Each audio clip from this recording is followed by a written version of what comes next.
You got Pink Floyd, you got The Who. Yeah. When you think about the Beatles, obviously. AC/DC. Yeah. Yeah, you got all sorts of shit. You got a lot going on back then, you know? Of course, you have Hendrix.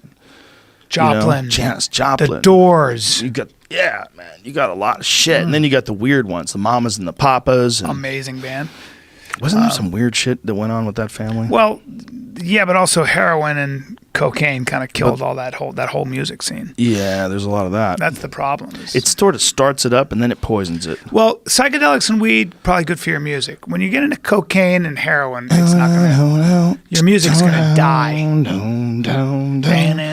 You know, I get it that it's bad for you, but I think it can't be a coincidence that so many people that love heroin made amazing music Beforehand, though. So a lot of Beforehand? people. Yeah, look at Lou Reed. Any of them who got into heroin, their music stopped. Lou Reed was always... Even Hendrix and Jim Morrison, I mean, a lot of the songs that Hendrix was writing, I mean, he died at 27. Yeah. So that was a relatively... His musical development, I think, was done less with, maybe psychedelics, but I don't think heroin played a factor until later on in his life. So it's hard to say. I mean, I don't know. I know he was arrested in Toronto with heroin. I don't know the whole history of his... By that time, he was already so famous. He'd already written those songs that got him there, Maybe. Yeah. I mean, I don't know when he started using heroin or why, Yeah. I don't think heroin makes you more artistic or more successful at all. But I think what happens is you have very talented people that have a substance abuse problem. That's what Stephen King said. He said, I'm a great writer, but I don't remember writing Cujo. Yeah. My alcohol didn't make me a better writer. I'm a really imaginative, talented writer who happens to have a substance abuse problem. And I had to get rid of it. Yes and no. Yes and no. Because yes, he is unbelievably talented. Yes, he's an amazing writer. He's one of my personal favorites. I mean, I probably read more Stephen King books than any other fiction author. But the stuff that he wrote when he was doing drugs was hardcore shit.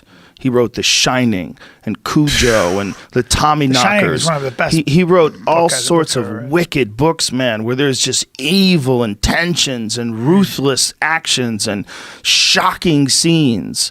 And the fact it was a coincidence he was doing coke. It's just a coincidence he was drunk and doing coke. I don't think that's what wrote the books, though. I think it did. was... No one's saying that. Look, vitamin C doesn't make a person. Right. These are tools to squeeze the most out of your imagination while suppressing any sort of